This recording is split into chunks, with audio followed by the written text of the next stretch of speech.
So today I'm going to be talking about a few things. I'm going to be talking about how to avoid common mistakes when you are doing cross-hatching. So one of the first major mistakes that people sometimes make is they make their lines just kind of like going all in different crazy directions, and they look messy, right? So like you're just kind of like doing this. Okay, so you want your lines to be a little bit neat. Like they don't need to be, they could be like a little bit like scribbly here and there, that's fine. But you know, you just want to be controlling your lines. You want it to look intentional, maybe, but that's the best way of putting it. You know, so you can see that this is more intentional than say this. This was like what you wouldn't want to do. Okay, and this is what you wouldn't want to do. Now I'm gonna have to figure out what to do with this, but you know, something like that. You can make that work still, but okay. Second thing that you want to avoid is you want to avoid these kinds of lines. These are outlines, right? So instead, what you can do is you can make your outline between, like you can see with this pumpkin, right? There's like, it's separated like here and here and here and here. But I don't want to put like a line like that, like I have here. Instead, I want to show the separation from this to this just through lines. So maybe I'll do this here where I already have this line here. Let's put some lines going this way and see how that will, like this alone will show the difference between these two sections. Like this is one section here and this is another section. And I can show that through lines, not through having, you know, a line going like this. So what I'm avoiding is, I'm just gonna do it to show you, but like I'm avoiding this, right? See how that flattens it out? So this is gonna be more realistic looking than this. And why is that? Of course, when you look at objects, it's natural to put lines around it because that's what helps us show the form of something. And we're used to doing that, you know, when we draw things. So it's typical to do that. But what I want you to try is instead of doing that, which is like a typical thing, is you're going to use your hatching or your cross hatching to show the separation of these two separate sections, right? So this is one section here and this is the other section. And I'm just going to use my lines going in different directions instead of an outline. Now, why does that kind of makes more sense than doing this? Is that when I look at that object, so look at your pumpkin, if you're drawing a pumpkin, and you'll see there isn't actually like a line like that. I mean, our brain processes it that way because, again, like we're used to doing that. We're used to seeing things like kind of putting outlines around things, I guess. But if you actually look at the object, there's not like a sharp line like that. It's actually the shadow that you see in here because there's a dark shadow and it makes it look like it recedes. So your dark marks will help it show that it's receding. And that this is like further out, and this is further in. So that makes a difference.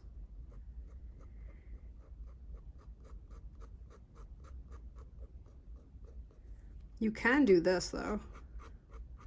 Like that's good. So if you do happen to put a line like that, you can still make that work, no problem. But it's just something that I want you to try to like get out of the habit of always doing that.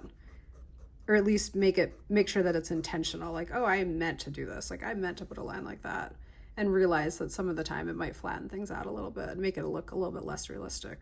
The next thing that people do when they're cross-hatching sometimes is they get frustrated, and I've actually seen people will just like cross out a part of their drawing because they get so frustrated. So don't do that, even if you're not happy with it, you know, or you're frustrated, just walk away and take a break.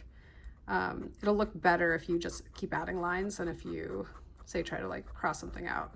Okay, another thing that is a common mistake that people sometimes do, and I'll show you this on the stem, I think, is they make little teeny tiny lines that don't come further out. So they see that this should be like kind of in shadow, but they make their lines like this, like really teeny tiny, or like here, it's like these little teeny lines, right?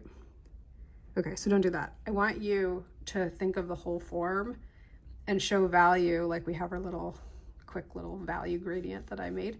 I want you to show, don't be so scared of going into the middle of the object. Just go for it, okay?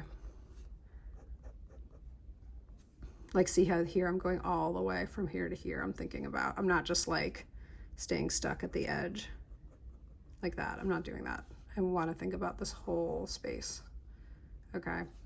And look at it and look to see like where are your darkest darks, where are your midtones, and where are your lights. So when I look at this pumpkin, I see that the lights are up here, like here, here, here, up here, throughout here.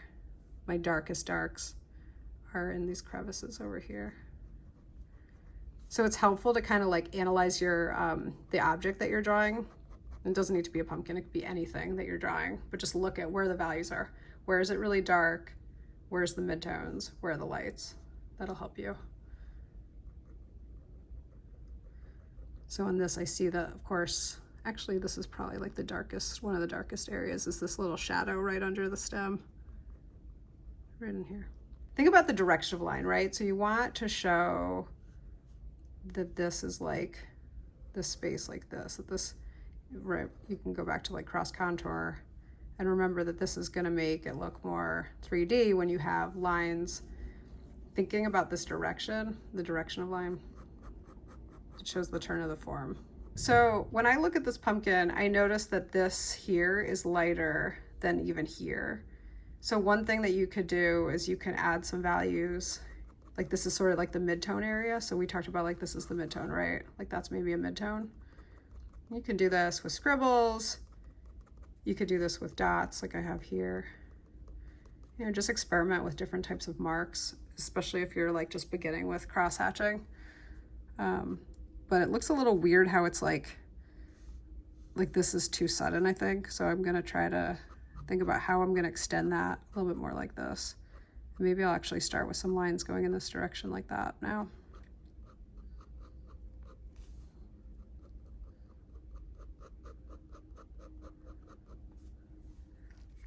So again, I want to show the curvature of the pumpkin. So I'm like thinking about this, right? Each part being a separate part and the direction of line for a separate, and this going in this direction, and this going in that direction with like my lines. Okay, so as you're finishing your drawing, you know, again, keeping in mind some of the things that I talked about with the different mistakes to avoid.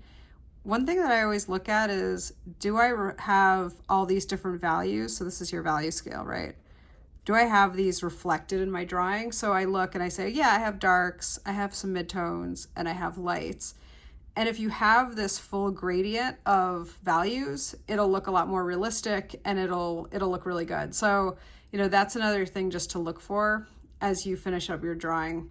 And then the last thing is just, you know, it's kind of actually easy to overwork these if you keep going and going, and then at some point you'll get rid of all your light values. So you don't want to do that. You want to at some point, you know, just kind of say like step back from it, and that's how you can decide if you want to be done. And with this, you know, like I could continue working on the background more. Like this is, I think the pumpkin is finished, but you know, maybe I want to add more you know, to here, to like the negative space. So this is your positive space, and your negative space is the area around your object. If you found this video helpful, please subscribe and like the video, and I will see you next time. Thanks.